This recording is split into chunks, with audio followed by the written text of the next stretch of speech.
empires have toppled over less in the past. So we need to be concerned. This affects trade in a number of ways. The rapid growth in trade over the last decade or two is in many ways global supply chains, outsourcing, sales from firms to affiliates, and expansion of their investment into other markets. And in many ways, all of this was possible because of cheap financing and vast liquidity. If the crisis puts an end to the vast liquidity and the financial availability, or the availability of financing, then you might see a significant contraction in international commerce and a geographic restructuring. A combination of bailout provisions, Buy America type constraints, high and persistent unemployment that creates domestic problems, and pressure to reduce carbon footprints are likely to shift production from an international scale increasingly to a regional or a national scale. And that will be a fundamental shift and change. Trade is reduced about 9%, as estimated by the WTO. Growth at the height of the recession growth rate dropped about 7%. But one nice thing, or one piece of good news, if we can call it that, is that we didn't have the kinds of policy or crisis-induced trade barriers that we were expecting and thought we saw during the Great Recession. Now, it's not completely good. There is a study going on by Simon Evenet, an ongoing study, and he's recorded over 600 trade restrictions that have been put in place since the recession, from anti-dumping restrictions to subsidies and export restrictions. But this may increase. It may become more of a problem depending on how long the crisis persists or if, in fact, it comes back even stronger. Now, the post-financial crisis trade regime is likely to be very different than the one we had pre-crisis, and it should be. Strong and sustainable global economic growth requires balancing the large global imbalances that we've had. But as I've pointed out before, many of these imbalances are built into the system because it is in the financial interest of the countries to maintain their current account surpluses, and it's going to be hard to persuade them differently because it is a security measure, and the one thing we've shown them is it's not a very secure system. The solution is the solution is rather simple, I guess. We need to increase growth. We need to get growth and stable growth and sustainable growth. But how do we do this?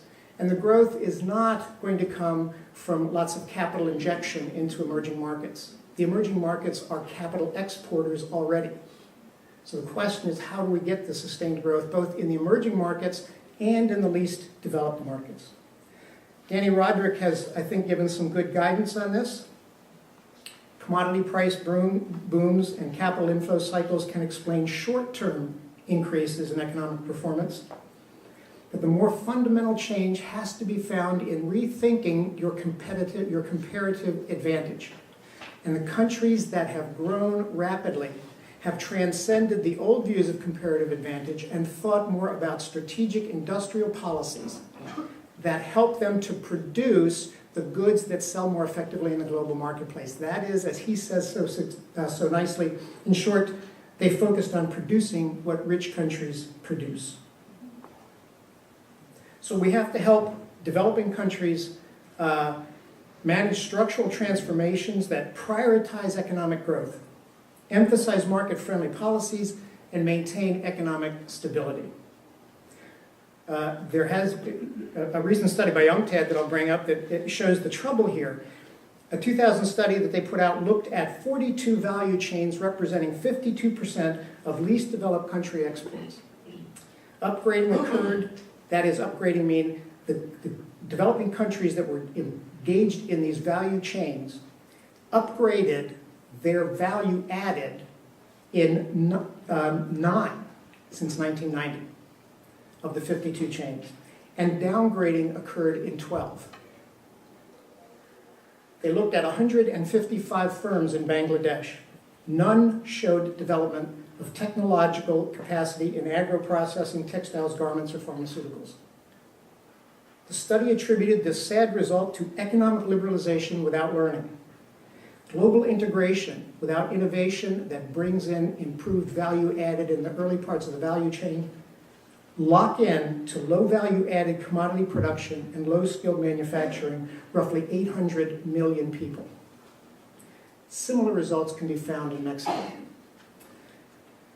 The problem is largely a wedge between the private and social returns in the modern sector.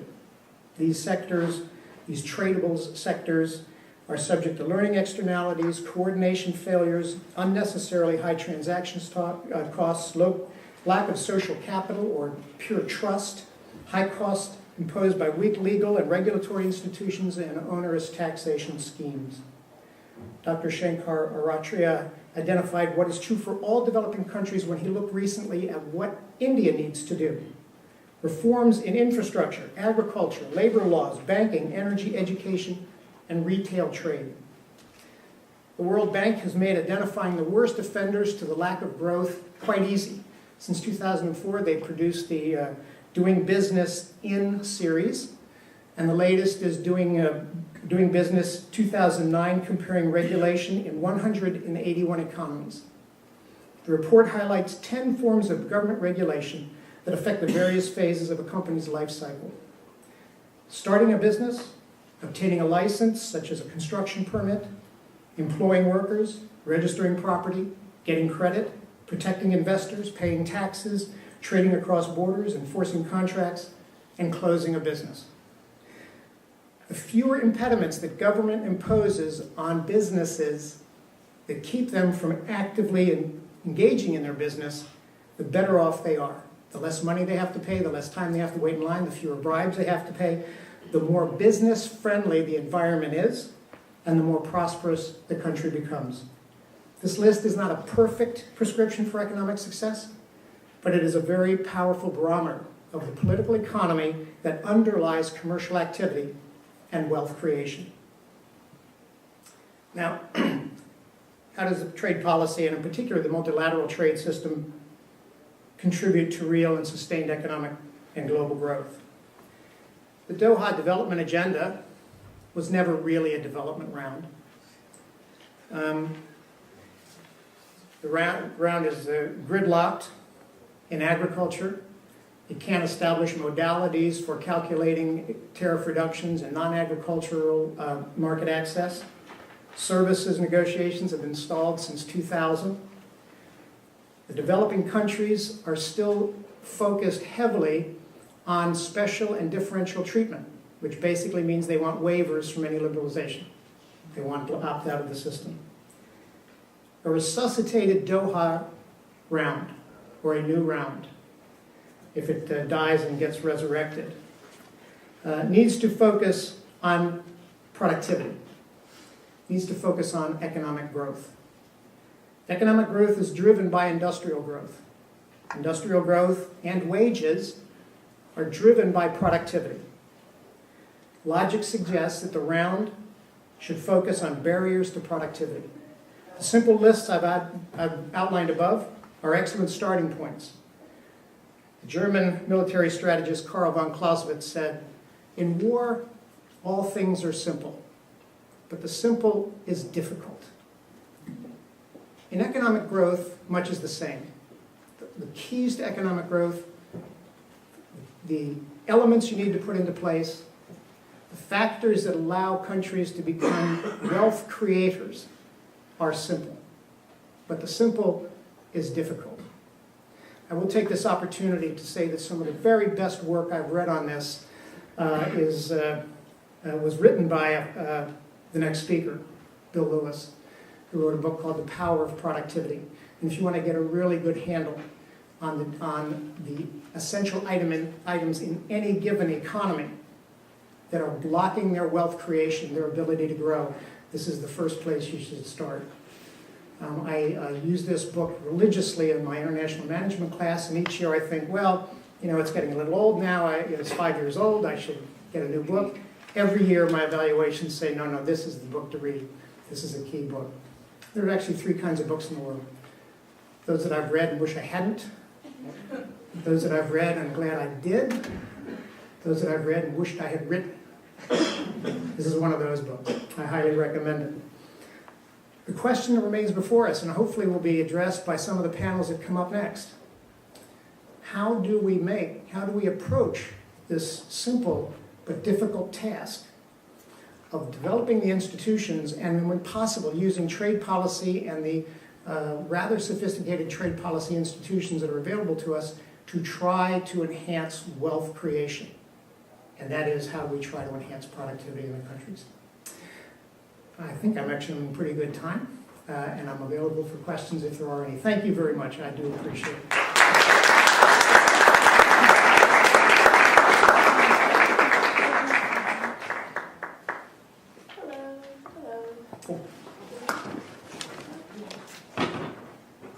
Hello. Hello. Okay, wonderful. My name is Elizabeth, and I just graduated in December in PA, and I actually had a focus on health. Thank you.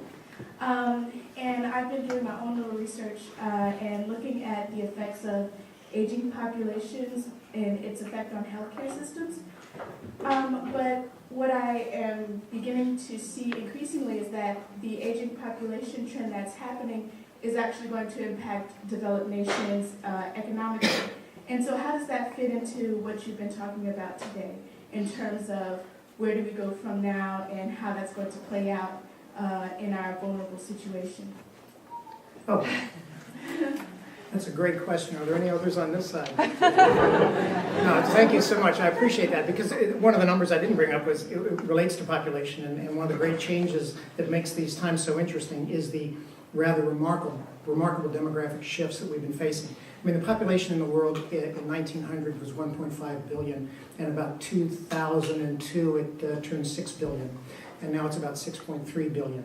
And so I saw a recent study that said we're anticipating by 2025 there'll be another 750 million people added to the non-developed world. Now that is 30 million more than that currently live in the G7 right now. So what you're seeing is a huge demographic shift in developing countries. All of which is interesting, but then economically thinking, what does that mean? What that means is you have lots and lots of young people coming in that need work.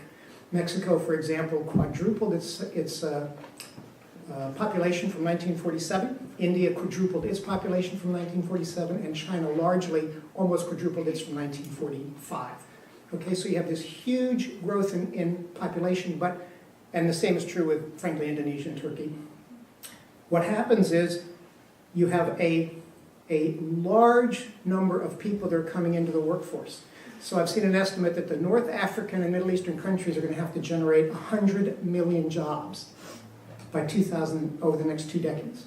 100 million jobs to keep at the same low level of employment they have now. Mexico generates about 80 to 90,000 jobs a year, their economy. They have 1 million young people coming into the job market every year. And if they don't have the United States to go to, they have a problem, because a lot of these people find work, of course, in the informal sector, but a lot of them find it in the illegal sector. Okay, so all across the world you have this large influx of people, which is good and bad. Good because having an average age, and I was just in Mexico and the fellow was saying that the average age of Mexicans has risen now to 21, right? So a huge population of people coming into their most productive time. So if you can put the right institutions and structures in place, they're on a development cusp, and they can grow now, really take advantage of this, and have a leap into a faster rate of development and growth. Or a huge pool of people that are unemployed and disgruntled. So the question then is, how do you take advantage of this? This is the difficult part. In relation to the developed world, we of course have a shortage. We have largely declining populations in many of our countries. So one of the areas trade negotiation is going to have to open up to is immigration, labor. I mean, we've done good with products, we've done good with capital. The next means of production, element of production is labor, and we're going to have to deal with that. The estimates of the value of opening up borders to labor is quite substantial. We just have to get over the cultural shock of opening our borders up to people. But it will be big. Thank you so much. If there are other questions, I have a whole other lecture.